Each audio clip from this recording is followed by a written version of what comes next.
Saudara-saudari yang dikasihi Tuhan, salam jumpa lagi dalam Inspirasi Rohani edisi hari ini, Selasa 8 November 2022, Pekan Biasa ke-32. Marilah berdoa. Dalam nama Bapa dan Putra dan Roh Kudus. Amin. Saudara-saudari yang dikasihi Tuhan, inspirasi rohani hari ini diambil dari Injil Lukas bab 17 ayat 7 sampai dengan 10. Yesus bersabda kepada murid-muridnya, "Siapa di antara kamu yang mempunyai seorang hamba yang membajak atau menggembalakan ternak baginya, akan berkata kepada hamba itu setelah ia pulang dari ladang, 'Mari segera makan.' Bukankah sebaliknya ia akan berkata kepada hamba itu, 'Sediakanlah makananku, ikatlah pinggangmu dan layanilah aku sampai selesai aku makan dan minum, dan sesudah itu engkau boleh makan dan minum.' Adakah ia berterima kasih kepada hamba itu, karena hamba itu telah melakukan apa yang ditugaskan kepadanya?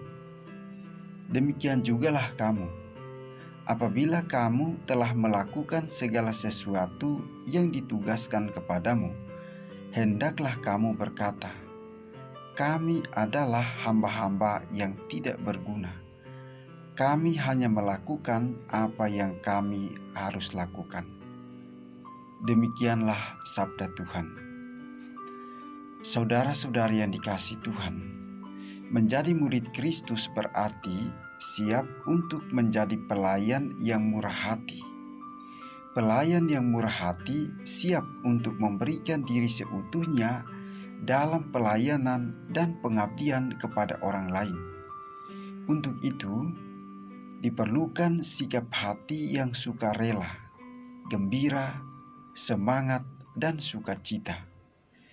Pelayan yang murah hati hendaknya memiliki hidup yang berkualitas.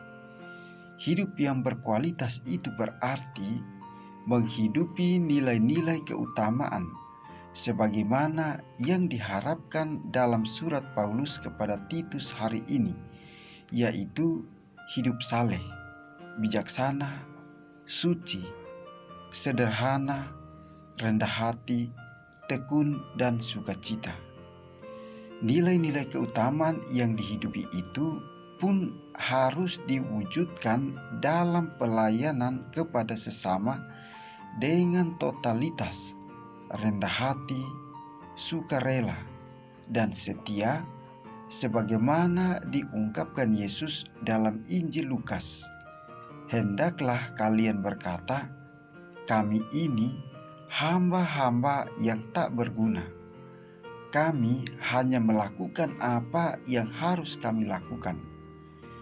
Saudara-saudari yang dikasihi Tuhan, segala sikap kemurahan hati itu hendaklah didasarkan pada pengalaman dikasih oleh Allah, sehingga pelayanan yang dilakukan untuk memuliakan nama Allah.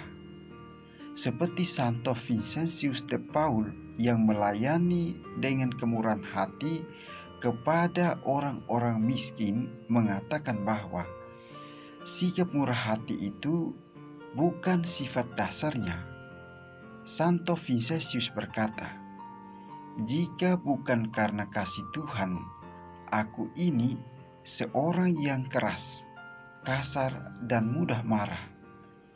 Semoga dengan menyadari belas kasih Allah dalam diri kita, kita pun terdorong untuk memiliki sikap murah hati dengan meningkatkan kualitas hidup kita. Saudara-saudari yang dikasihi Tuhan, menjadi bagian keluarga Allah adalah hak istimewa yang kita dapatkan sebagai orang percaya. Tentu saja ini sangat membahagiakan. Namun jangan lupa diri. Hidup kita menjadi milik Allah sepenuhnya karena kita telah ditebusnya dengan lunas. Ini berarti bahwa orang percaya merupakan hamba-hamba Allah. Sebagai hamba, sudah semestinya melakukan setiap kehendak Allah dengan penuh kerendahan hati. Sekalipun pelayanan terbaik telah kita berikan, kita tetap harus mengakui posisi kita sebagai hamba yang tidak berguna, yang melakukan kehendak Allah karena kita sudah ditebus oleh-Nya. Marilah berdoa. Allah Bapa yang murah hati, kami bersyukur atas kerahiman dan kemurahan hati-Mu kepada kami. Bimbinglah dan sertailah kami, agar kami dapat menjadi murid-Mu yang murah hati. Semoga kami dapat saling melayani dengan meningkatkan kualitas hidup kami, sehingga dapat memancarkan wajah kerahiman-Mu. Dengan pengantaran Yesus Kristus Putra-Mu, yang hidup dan berkuasa bersama dengan Dikau dalam persatuan Roh Kudus, Allah sepanjang segala masa. Amin.